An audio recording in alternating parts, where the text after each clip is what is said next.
ओवैसी भाइयों को लेकर बीजेपी नेता नवनीत राणा का आपत्तिजनक बयान। कहा 15 सेकंड में छोटे बड़े भाई कहां चले जाएंगे पता नहीं चलेगा।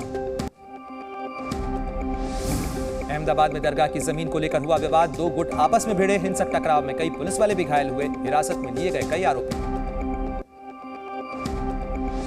छुट्टी पर गए कर्मचारियों को लेकर एयर इंडिया एक्सप्रेस प्रबंधन का एक्शन। विमान कंपनी ने 25 कर्मचारियों को किया टर्मिनेट। नियुक्ति शर्तों के उल्लंघन पर हुई कार्रवाई। जम्मू कश्मीर में सुरक्षा बलों को मिली बड़ी कामयाबी। कुलगाम में तीसरा आतंकी भी ढेर किया गया। मुठभेड़ में टीआरएफ कमांडर समेत 3 आतंकी मारे गए। जम्मू कश्मीर के राजौरी में वीपीएन इस्तेमाल करने वाले आतंकी पकड़े गए। सुरक्षा बलों ने 3 संदिग्धों को पकड़ा। केस दर्ज। राजौरी में वीपीएन इस्तेमाल पर है रोक। कार्रवाई के बाद आकाश आनंद का मायावती को जवाब। कहा बहन जी का फैसला सर माथे पर, आप हमारी सर्वमान्य नेता। यूपी के कन्नौज में मायावती आज करेंगी चुनाव प्रचार। बीजेपी से सुब्रत पाठक, समाजवादी पार्टी से अखिलेश हैं मैदान में। यूपी के लखनऊ में अहम बैठक करेंगे बीजेपी अध्यक्ष जेपी नड्डा। सीएम योगी समेत तमाम बड़े नेता रहेंगे मौजूद। मालदीव के विदेश मंत्री मूसा जमीर भारत की आधिकारिक यात्रा पर दिल्ली पहुंचे। आज विदेश मंत्री डॉक्टर एस जयशंकर के साथ करेंगे द्विपक्षीय बातचीत। पीओके पर विदेश मंत्री एस जयशंकर की फिर 2 टूक। पीओके पूरी तरह भारत का हिस्सा है, यह हमारी राष्ट्रीय प्रतिबद्धता है। भारत में 7% से ज्यादा घटे हैं हिंदू। मुस्लिमों की आबादी जनसंख्या के आधार पर 43% बढ़ी। ईसाई, बौद्ध और सिखों की आबादी में भी हुआ इजाफा। सरकारी पैनल में पेश की 65 साल की स्टडी। विवादित बयान के बाद सैम पित्रोदा का इंडियन ओवरसीज कांग्रेस के पद से इस्तीफा। पार्टी अध्यक्ष मल्लिकार्जुन खड़गे ने उसे स्वीकार किया।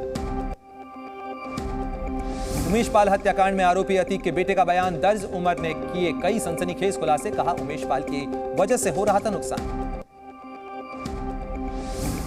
छत्तीसगढ़ हाई कोर्ट की लिव इन रिलेशनशिप पर आई सख्त टिप्पणी। भारतीय संस्कृति के लिए बताया कलंक। कहा ऐसे संबंधों पर कोर्ट चुप नहीं रह सकता।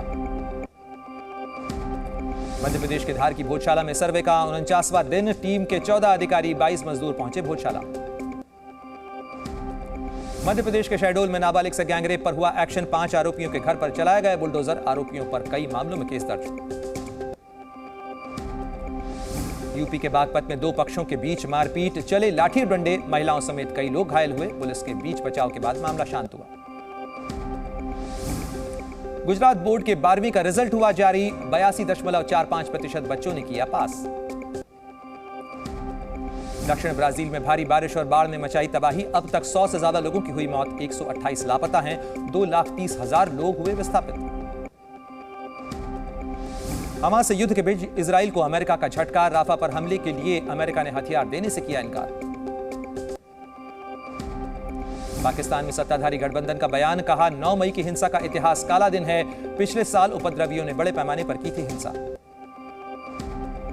इजरायली सेना ने गोलान हाइट्स में की मिलिट्री ड्रिल। 1967 में इजराइल ने कर लिया था इस इलाके पर कब्जा। ब्राजील का दक्षिण हिस्सा बाढ़ से सबसे ज्यादा प्रभावित। फुटबॉल स्टेडियम में भरा पानी। अमेरिका के मिशिगन में तूफान ने मचाई तबाही। कई घरों को पहुंचा है भारी नुकसान। आज पंजाब किंग्स और रॉयल चैलेंजर्स बेंगलुरु के बीच होगा मुकाबला। धर्मशाला के स्टेडियम में होगा मैच।